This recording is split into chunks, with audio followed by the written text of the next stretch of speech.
तो next topic की अपनी बात करते हैं, जिसमें आज हम आपको बताने वाले हैं हेलोजन एक्सचेंज मेथड्स। हमारे जो है मेथड्स ऑफ प्रिपरेशन चल रहे थे, इसी में हम आगे बढ़ते हुए नेक्स्ट स्टार्ट करते हैं halogen exchange method. Halogen exchange method में क्या है कि आपके पास जो एल्काइल हैलाइड होगा उसमें से आप जो है ब्रोमाइड और क्लोराइड को किसमें एक्सचेंज कर सकते हो, आयोडाइड में। किसके हेल्प से चेंज करोगे, NaI के, और साथ में एसीटोन रिफ्लेक्स यूज करोगे।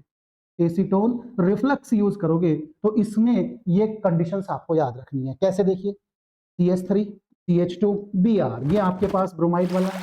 एक ऐसी आप एक क्या करिए, क्लोराइड वाला हैलाइड ले लीजिए, इसको रिएक्ट कराइए किससे, NaI से, इसको भी रिएक्ट कराइए किससे, NaI से, और यहाँ जो आपको मिलने जा रहा है वो है CH3 CH2I और साथ में हो जाएगा NaBr। ये रहा आपका CH3 CH2I प्लस NaCl।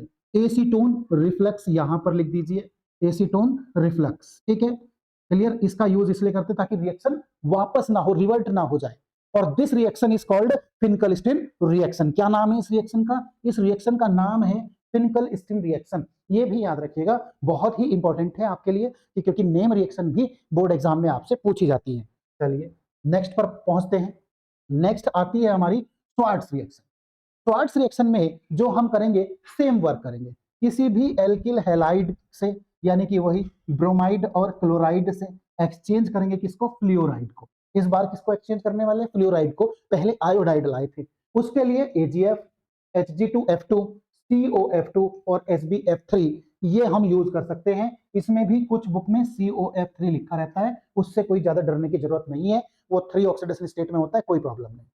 क्या करिए, फिर से दो एल्काइल हैलाइड आप पकड़ लीजिए, CH3 CH2Br, CH3 CH2Cl, एक क्लोराइड का ले लीजिए और एक ब्रोमाइड का, और इसको रिएक्ट करा दीजिए किससे, AgF से, और दूसरे को मैं रिएक्ट करा देता हूं Hg2F2 से, Hg2F2। ऐसे आप और भी कर सकते हैं, यहां कुछ प्रेजेंस लेने की आपको जरूरत पड़ती नहीं है। और आप ये देख ही रहे होंगे AgF AgBr यहां से आउट हो जाएगा। क्या हो जाएगा, AgBr यहां से आउट हो जाएगा, और जो आपका बन जाएगा वो बन जाएगा आपका ब्रोमोइथेन, ठीक है, सॉरी ब्रोमो नहीं बचा, फ्लोरोइथेन, ठीक है। क्या बनेगा, फ्लोरोइथेन, ठीक। इस तरह से आप इस रिएक्शन को कर सकते हैं। इसमें क्या है, 2 लगा लीजिएगा, क्योंकि जब ये 2 वाले होंगे ना, ऐसे करके Hg2F2, COF2, SbF3, जितने F होंगे उतने नंबर आप यहां पर लगा लीजिएगा, बहुत हेल्प मिलेगी। कैसे, 2CH3 CH2 F प्लस यहां पर जो आपका था HgF2, अब वो बदल के हो जाएगा Hg2Cl2, यानी कि जो है क्लोराइड हट गया और आपका कौन आ गया, वहां पर फ्लोराइड आ गया। ये बन गया आपका दोनों कंडीशन में फ्लोरोइथेन। ये रिएक्शन आपकी कौन सी है, श्वार्ट्ज रिएक्शन है। सर जब हमारा श्वार्ट्ज रिएक्शन में सिर्फ AgF से काम चल सकता है, तो हमने फिर इतने सारे रिएजेंट क्यों याद करने हैं। ठीक है, मैं भी मानता हूं आपका काम चल सकता है सिर्फ AgF से, लेकिन कब, जब आपसे श्वार्ट्ज रिएक्शन पूछी गई हो, मत देना एक्स्ट्रा। लेकिन अगर उसने कंप्लीट रिएक्शन में दे दिया और तब आपको ये रिएजेंट याद ही नहीं आए, क्या करोगे एग्जाम में। इसलिए सारे रिएजेंट पढ़ने जरूरी है। नेक्स्ट पर चलते हैं। नेक्स्ट आ गया आपका प्रिपरेशन ऑफ हेलोएरीन्स। हेलोएल्केन वाला पूरा पार्ट हो गया, तो अब आगे चलते हैं किसमें, हेलोएरीन्स में। इसमें है from hydrocarbon by electrophilic substitution reaction, ठीक है। अगर हम क्या करें, किसी भी हाइड्रोकार्बन का क्या करा दे, इलेक्ट्रोफिलिक सब्स्टिट्यूशन करा दे, तो तब हमारी ये रिएक्शन होती है। कैसे, एक हाइड्रोकार्बन, एक मतलब कोई भी सब्स्टिट्यूटेड बेंजीन का कंपाउंड आप ले लीजिए, उसको रिएक्ट करा दीजिए किससे, X2 से, किसके प्रेजेंस में, FeCl3 के प्रेजेंस में। और आपको पता ही है कि 2 प्रोडक्ट आपको मिलेंगे, ठीक, ऑर्थो, और दूसरा क्या मिलेगा आपको, पैरा मिलेगा। इस तरह से आप हेलोएरीन्स को प्रिपेयर कर सकते हैं, ठीक है। जो बात इसमें ध्यान रखने वाली है कि reaction with iodide are reversible in nature. Iodide के साथ जब ये रिएक्शन करते हैं तो रिवर्सेबल होती है। याद होगा अभी हमने NaI से किया था, रिवर्सेबल थी इसलिए एसीटोन रिफ्लक्स लगा के रखा था ताकि रिएक्शन वापस ना आए। Require the presence of an oxidizing agent, उस कंडीशन में आपको एक ऑक्सीडाइजिंग एजेंट की जरूरत पड़ेगी, यानी HNO3 या आयोडिक एसिड HiO4 आप यूज कर सकते हैं, ठीक है। ध्यान रखिएगा HI फॉर्म्ड होती है इस कंडीशन में। और fluoro compound are not prepared by this method. आप इस मेथड से क्लोरो, ब्रोमो, आइडो, इसके प्रेजेंस में HiO4 या HNO3 के प्रेजेंस में प्रिपेयर कर सकते हो, बट फ्लोरो प्रोडक्ट आप यहां से इस मेथड से यूज यानी कि प्रिपेयर नहीं कर सकते। यूज का मतलब यह है बना नहीं सकते। चलिए ठीक, फिर दूसरा आता है from amine by Sandmeyer reaction, बहुत फेमस है। अमाइन लीजिए, सबसे पहले अमाइन ले लीजिए एनिलीन, और एनिलीन को रिएक्ट करा दीजिएगा आप लोग किससे, NaNO2 और प्लस में HCl से। आपको बहुत अच्छे से मालूम है कि आपको मिलेगा डाई एजोनियम सॉल्ट। क्या मिल जाएगा? डाई एजोनियम सॉल्ट मिलेगा। ये जो आपको डाई एजोनियम सॉल्ट मिला है, इसको रिएक्शन को भी समझ लीजिए। यहां से दोनों हाइड्रोजन हट जाएंगे, ये दोनों हाइड्रोजन और ये दो हाइड्रोजन मिलके हो चुके 4 हाइड्रोजन, और जो 2 ऑक्सीजन के साथ मिलके ठीक टन बनाएंगे 2 वाटर मॉलिक्यूल।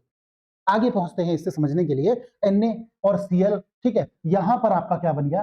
ठीक, NaCl हो चुका आउट, और बचा अब आपका, ध्यान से देखिएगा, सिर्फ एक नाइट्रोजन और एक क्लोरीन जो कि अटैच्ड हो चुके हैं आपके यहां पर, और यही डाइएजो ग्रुप है आपका जो समझने का है। लेकिन अभी ये सेंडमेयर रिएक्शन नहीं हुई, आप देखिएगा ध्यान से। सेंडमेयर रिएक्शन क्या है? डाइएजोनियम सॉल्ट को, किसको? डाइएजोनियम सॉल्ट को रिएक्शन करा दीजिए, किससे? रिएक्शन करा दीजिए आप Cu2Cl2 और ऑब्लिक HCl से। ठीक, यहां पर आपका क्लोरोबेंजीन बनेगा साहब, और N2 रिलीज हो जाएगा। ठीक, अगर आपको ब्रोमो चाहिए तो इसके प्लेस पर Cu2Cl2 और ऑब्लिक HBr ले लेना, यहां पर ब्रोमो हो जाएगा। ये दोनों ही रिएक्शन सेंडमेयर रिएक्शन। पहली बात। दूसरी बात जो आपको ध्यान रखनी है वो ये भी रखनी है कि सेंडमेयर रिएक्शन के हेल्प से तो आप KI की, मतलब सेंडमेयर रिएक्शन की जरूरत नहीं पड़ती। अगर आप कहने लगे सर हम क्या आयोडाइड बना सकते हैं? जी सर, बिल्कुल बना सकते हैं। आप डाइओजोनियम सॉल्ट लीजिए और इसको डायरेक्ट KI से रिएक्ट करा दीजिए, बहुत हाईली रिएक्टिव है, कोई जरूरत नहीं किसी भी, सीधे आपका आइडोबेंजीन बन जाएगा। क्या बन जाएगा? आइडोबेंजीन बन जाएगा, और यहां से आपका N2 और KCl आउट हो जाएगा। सर एक ख्वाहिश और है, कौन सी? फ्लोरो भी बना दीजिए। जी, बिल्कुल बना देंगे। दैट रिएक्शन इज कॉल्ड बाज सीमान रिएक्शन। ठीक है, पूरी स्पेलिंग लिख लेना। बाज, मैं लिख ही दूं यार, गड़बड़ रहेगा नहीं तो बच्चे। ओके, बाज ठीक सीमान रिएक्शन, डबल एन बना लेना। ये रिएक्शन आपको हेल्प करेगी क्लोरो प्रोडक्ट बनाने के लिए। कैसे? फिर से वही, डाइएजोनियम सॉल्ट लीजिए, फिर क्या करिए? फ्लोरोबोरिक एसिड ले लीजिए सर, HbF4। HbF4 में क्या होगा? यहाँ Cl और H में दोस्ती होगी, HCl से मिल जाएगा और गले मिलके बनाएगा HCl। अब जब यहाँ से दोस्ती टूटी है तो इसकी जगह आ जाएगा BF4, जो कि एक इंटरमीडिएट कंपाउंड होता है, अनस्टेबल है। जैसे ही आप इसको हीट करते हैं तो ये आपका बदलेगा किसमें? फ्लोरो प्रोडक्ट में, और साथ में आपकी BF3 क्या होगी? रिलीज हो जाएगी। लो जी, क्लोरो जो फ्लोरो प्रोडक्ट भी बना लिया जिससे बाज सीमान रिएक्शन से, ओके, और आइडो भी बना लिया, और क्लोरो और ब्रोमो भी बना सकते हैं किससे? आप सेंडमेयर रिएक्शन से। ध्यान रखिएगा, सेंडमेयर रिएक्शन में सिर्फ आपके जो है पहली 2 रिएक्शन थी, ये वाली रिएक्शन अलग है और ये बिल्कुल अलग है। इसी के साथ साथ एक पार्ट और आता है इसमें, उस पार्ट का नाम है गाटरमान रिएक्शन। ठीक है, कौन सी रिएक्शन? गाटरमान रिएक्शन है। जब आप इसको पढ़ेंगे गाटरमान को, तो आप इसमें देखिए क्या है, बहुत छोटा सा डिफरेंस देखेंगे। कैसे? इसमें भी आप डाइएजोनियम सॉल्ट लेंगे और डाइएजोनियम सॉल्ट को रिएक्ट कराएंगे किससे? आप Cu/HCl से। प्रोडक्ट बिल्कुल सेम बनेगा, क्लोरो, और साथ में ब्रोमो भी बन सकता है अगर आपने यहाँ HBr लिया तो। इसीलिए गाटरमान और सेंडमेयर रिएक्शन में बार बार आप लोगों को कंफ्यूजन होता है। कोई कंफ्यूजन की जरूरत नहीं, सिर्फ इसको याद रखिएगा कि हम रिएजेंट लेते क्या हैं। तो मैं समझता हूं ये आपको क्लियर हो गया होगा। ठीक है, इसके बाद पहुंचते हैं फिजिकल प्रॉपर्टीज पर। फिजिकल प्रॉपर्टीज में अगर मैं बात करूं तो आपकी स्टार्टिंग की बहुत ईजी है कि जो लोअर मेंबर है वो गैसेस हैं। ठीक है, जो भी आपके हेलो एल्केन के लोअर मेंबर हैं वो सब गैसेस हैं। जैसे जैसे आपके number of carbon halo alkane में बढ़ेंगे, मतलब लगभग 4 से ऊपर आप पहुंचेंगे, 5 6 7 8 कार्बन पर, तो यहाँ 10 तक आपको क्या है? वैक्सी, वो सॉरी लिक्विड में मिलेंगे। और फिर अगर आप इससे भी हायर कार्बन सीरीज में पहुंचेंगे तो वहां आपको वैक्सी सॉलिड मिलेंगे, मोम जैसे सॉलिड मिलेंगे, परफेक्ट सॉलिड नहीं होंगे, क्रिस्टलाइन सॉलिड होंगे। ठीक है, तो उसका ध्यान रखिएगा। ये थी आपकी फिजिकल की प्रॉपर्टी। इसी में दूसरी प्रॉपर्टी जो आपकी फिजिकल की है वो है मेल्टिंग एंड बॉइलिंग पॉइंट। बहुत इंपॉर्टेंट है, इस पर क्वेश्चंस भी लगातार आते हैं, बहुत क्वेश्चंस आते हैं। कैसे? अगर मेल्टिंग बॉइलिंग पॉइंट की बात की जाए तो मेल्टिंग बॉइलिंग पॉइंट इंक्रीजेस, ध्यान से सुनिए, melting and boiling point increases when the size of alkyl chain increase, the size of halogen atom increase, the number of halogen atom increase. अगर क्या हो, देखिए पहले पॉइंट को मैंने बोला कि अगर क्या हो, आपका जो है एल्काइल साइज जो है चेन का वो क्या होने लगे? इंक्रीज होने लगे, तो आपके मेल्टिंग और बॉइलिंग पॉइंट क्या होंगे? इंक्रीज होंगे। और इस एग्जांपल में आपको क्लियर हो चुका होगा, 1 कार्बन, 2 कार्बन, 3 कार्बन, यानी कि मिथाइल, इथाइल, प्रोपाइल, ये वर्ड यूज होंगे। ये क्लोरोमीथेन है, ये क्लोरोइथेन है, ये क्लोरोप्रोपेन है। तो यहाँ पर आपका क्या है, कार्बन सीरीज क्या हो रही है, आपकी बढ़ रही है। तो मेल्टिंग पॉइंट भी आपके क्या होंगे, बॉइलिंग पॉइंट भी इंक्रीज होंगे। क्यों? क्योंकि यहाँ वॉन्डर वॉल फोर्स क्या होने लगती है, इंक्रीज होने लगती है। मान लो उसने दे दिया इंक्रीज होते, क्यों? तो आपको बताना है कि वॉन्डर वॉल फोर्स क्या होती है, इंक्रीज होती है। दूसरा पॉइंट मैंने बोला था कि अगर कार्बन सीरीज ना बढ़े, लेकिन क्या हो, कार्बन सीरीज में आपका हेलोजन एटम का क्या होने लगे, साइज बढ़ने लगे। तो फ्लोरो, क्लोरो, ब्रोमो और आइडो अगर ऐसे दिए हैं तो आपको यहाँ नोटिस करने को मिलेगा कि सारे के सारे क्या हैं, सब में मिथाइल है, लेकिन फ्लोरो से बड़ा साइज में क्लोरो है, ब्रोमो फिर आइडो।